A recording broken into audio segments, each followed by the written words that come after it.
All right, Joseph, the NBA lottery is set. We know who's picking 1, 2, 3. Phoenix Suns win the lottery, have a chance to change their franchise with one of these prospects. Right. I think they're going Luka Doncic. I said it on lottery night. There's obviously that connection between Doncic and Coach Igor Kokoskov. Coached him in the Eurobasket, knows how to use him.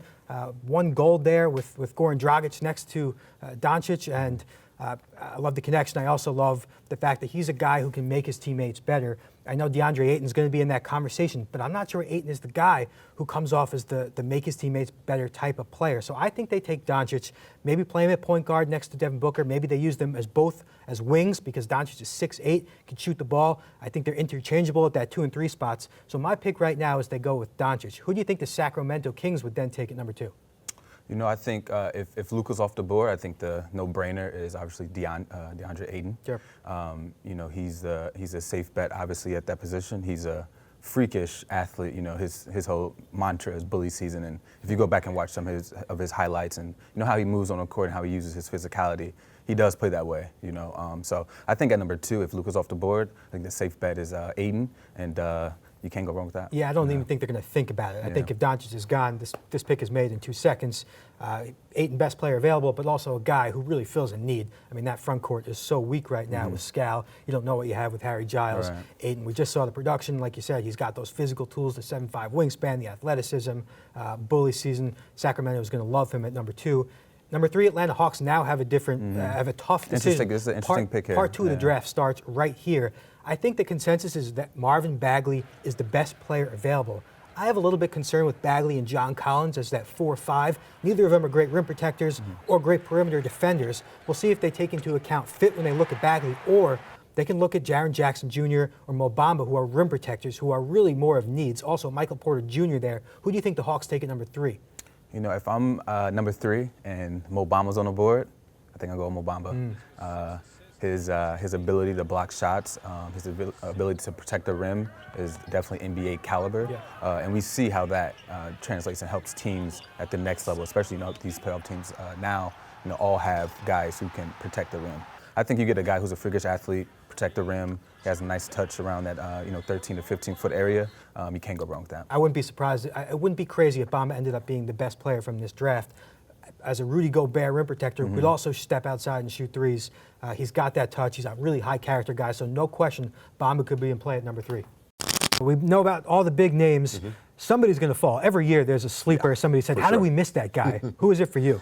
I mentioned him before. I'm going to say it again. I do really like gilgeous-alexander from Kentucky. I think he's someone, again, if he's drafted somewhere that's right and helps him develop his skill set. Because, look, he's got the tools, right? Physically, the body's good.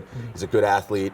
Not quite a plus, but on that border of plus athlete. I think his mechanics on his shot are fine. He just needs to refine it and shoot more. A lot of these guys rely on athleticism when they're in college, which, you know, may not be the case in the NBA. So he's someone I think that could be a steal late in the first round. Yeah, I think I actually have Shea as a better prospect than Colin Sexton. I hate to say it. I loved the size, the length, more of a versatile player, particularly defensively, can guard both those backcourt positions. So I think he's going to be a guy in that late lottery range who the Clippers could get and could be their starting point guard of the future.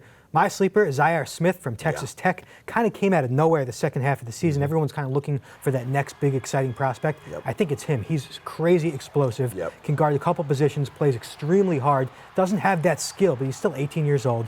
He shot 18 for 40 from behind the arc, so he's got that shooting potential. He's a good passer. Now, give him a couple years to work on his ball handling, his creating. I think he's a guy who could be, how do we miss that type of player? Even in the meantime, you put him in a position where he could play his strengths, where you just say, go play hard, pick up a couple fouls, switch out into the perimeter, make plays on the offensive glass. I think that's where Zaire Smith can really shine and make people feel stupid for passing on him. The other big thing with a guy like Zaire and a lot of these guys that we talk about is when they have to commit solely on basketball and they're in an NBA training environment, their bodies are going to change and morph, and they're really going to be with top flight coaches. Things are going to really change for the guys that really want it, and Zaire's the kind of guy who, from what he showed at Tech, is someone who really wants to improve and get better as a basketball player. All right, so we can pretty much assume that Doncic, Bagley, and Ayton are going 1, 2, 3 in some order. How about number 4, 5, 6, and 7? I think the next guy after that group is Jaren Jackson Jr., Michigan State. 5.5 blocks per 40 minutes. Made 2 threes per 40 minutes. That ability to protect the rim and stretch the floor, the NBA guys love that. Also a very good low post player, still 18 years old. So I think he's locked in at that number 4 pick as the next best guy available. Mo Bamba is going to be right there as well. At number 5, Dallas is picking there, and he's over a year older than Jackson, which is why I think Jackson has that edge. But Bamba also second leading shot blocker in the country. He's got that 7'10" wingspan. We've never seen anything like that before. And I bet you in workouts, he shows he's a better shooter than he was able to show at Texas. Okay, what about 6? 6, I think the Magic need a point guard, and then there's Trae Young just waiting for them. I mean, their backcourt stinks. They need a guy who can create offense, not just as a playmaker, but as a shot maker as well. I think after passing on Dennis Smith Jr. last year, they have to take Trae Young at number 6. And then number 7, the Chicago Bulls can go in a couple different directions. They have a hole at the wing, and they have a big guy hole at the 5. Wendell Carter Jr. from Duke can play that 5-man, fundamentally sound, 7'4.5" wingspan, very good low post player, smart player, and he can actually stretch the floor if given some space. And then at that wing spot, I think Mikal Bridges is right there. You mentioned before, 3-and-D is not the term that Villanova likes to use for him. But that's what he is. He can guard a couple positions. He can shoot the 3. I'm not sure he can create his own shot just yet, but we've seen guys like Oladipo, have big breakout junior years and then continue to get better. So Bridges, a high character guy. Bulls like those older guys as well. Yeah, Carter has a 9-foot standing reach, which is scary. He can shoot it. And 16 double-doubles, which is second most in Duke history as a freshman. Really impressive. You mentioned Jaren Jackson. I had one executive tell me he thinks some people believe he could be the number 1 pick in the draft. Doesn't mean he would, or that he could be the best player in the draft. Yeah. Again, he won't be, but that's how talented he is. He's the new age big. And I'm just wondering for you, in terms of Colin Sexton, he got the best of Trae Young when they played once in Tuscaloosa. How much of his SEC tournament run do you feel helps him? I think minimal. I think he's going to do well in these interviews. Teams are going to love the fact that he's competitive. He's got fire. He's going to bring that contagious energy to his team. I don't love the fact that he measured, first of all, under 6'2" in sneakers. 6'1.5" with shoes. 6'1.5" with shoes. He had one of the worst assist-to-turnover ratios of any first-round point guard taken since Tony Roten.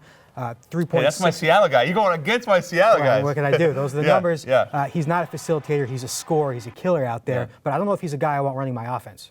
Yeah, and I just would say, to add with Trae Young, is he averaged over 25 points and over 8 assists, 37% from 3. He was really a one-man team. Yeah. And if you rewatch Oklahoma play, the amount of traps he had to deal with and ices and just absolutely ridiculous 1-on-3 situations, he handled it pretty well. He turned the ball over, but he handled it pretty well. I thought at times Oklahoma was better off with Trae Young taking a 30-foot pull-up than him giving it to somebody else and having them create. So the bar was raised very high for Trae Young after the first half. He still averaged 21 and 7 over the second half. The big thing we talk about are busts, and off air we're talking about a lot of the historical busts. Here's someone who I don't want to say he's necessarily going to be a bust, but I have concerns, and it's someone that people love. It is Trae Young, and it's only because of the fact that him not being a plus athlete at the point guard position, and that worries me because whenever I look at the draft, I always say, okay, who's he going to go against on the other end? He's got a guard, Russell Westbrook, Donovan Mitchell. He's got the top guys in the league. That's who I think of. Can you be that guy? Or when I watch the playoffs, can I see you on the floor in crunch time? And yes, Trae's done some great things in college, but what I see about his game, and he can shoot, he's in a Steph Curry level shooter, right? And yes, Steph isn't a plus athlete, but Trae is someone to me that I think if he goes high, and look, some people have him going top 5 or top 4. If you pick someone in the top 4, that's someone who you think you can build your franchise around. And I just don't know that he can be that guy. Yeah, I actually like Trae Young, but if he became the next Tyus Jones, I wouldn't be completely shocked. Right. To the guy who stands out to me as the high-risk guy in that top 10 is Michael Porter Jr. Yeah. Obviously the back injury, but even if you forget the back injury, this is a guy who had 2 assists in the 53 minutes that he played this season. He's not a makes his teammates better type of talent. No. He's a scorer, but if he's not scoring, I'm not really sure what he's doing. He takes a lot of bad shots. His shot selection is just rise and fire over his guy. The Steph Curryization of basketball. I call it. I mean, he's got a ton of confidence in himself, which you like, but sometimes he's overconfident. He's not a big passer. He's kind of hunched over a little bit. I don't know how good he's going to be defensively around the perimeter or as a shot blocker down low, so I'm not sure what position he guards. And if the back's an issue, even if it's not going to stop him, defensively is where it's going to hurt him the most. Yeah, but and that back, I mean, just to think of a back injury that early in your career, he's going to have to play light minutes early. And there are some scouts who question how much he really wants to win versus how much he wants to be a brand and a star. That's out there right now. Right. I haven't seen that personally, but I know that he's a guy who's definitely a scorer. He wants the ball and sometimes forgets that there are 4 other guys around him. All right, Jordan, we can't get away without talking about the New York Knicks. Who do they draft in the second round? Let's assume first round because they need wing talent, right? So let's assume they take a wing, one of the Bridges, or if they're lucky, Porter's there, they snatch him. What do they do in round 2? Well, they still need a big man to play alongside Kristaps Porzingis, especially if he's going to be playing more away from the basket. So we were just talking about Jonte Porter, assuming that he goes back to school. There's a few guys in that mix as well. But I would almost look toward maybe another perimeter or kind of a tweener guy like a Hamidou Diallo, maybe somebody like a Tony Carr, another big guard that they could use on and off the ball, because they do need playmaking, and the roster is pretty bereft of that. So I mean, talent is something that Scott Perry said that we need to get a lot of, right, as a Knicks organization. Yes, we need wing depth, but we need to look at who is talented and who's number 1 on that board or who's high on our board in that round, and we'll take them. What about someone like, and this might be a stretch, but a big man, Mo Wagner from Michigan? Yeah, no, if he's there at 36, which is what I expect. He's interesting because he's now had 2 great NCAA tournaments. 6'10 and a half, can shoot it. Obviously, was the guy for Michigan down the stretch. Right. I like him, and I think he's a functional NBA player, and there is some value there because he can come in and score right away. I also think that we can look at, you mentioned Hamidou Diallo. What about more guard depth, right? Do they look at a guy? There's Shake Milton, there's Tony Carr. There are guys in that vicinity that could be available from 35 to 45 that are legitimate NBA players. To me, this draft has that. You can get a good player in the late 30s, in the 40s perhaps. They have Moutier, who is, we don't really know if he's a point guard. I mean, what is he, right? So I think they move Frank to the 2, right? Is that their thought process there? But that's why I mentioned Tony Carr, because from Penn State, he's somebody that is 6'5".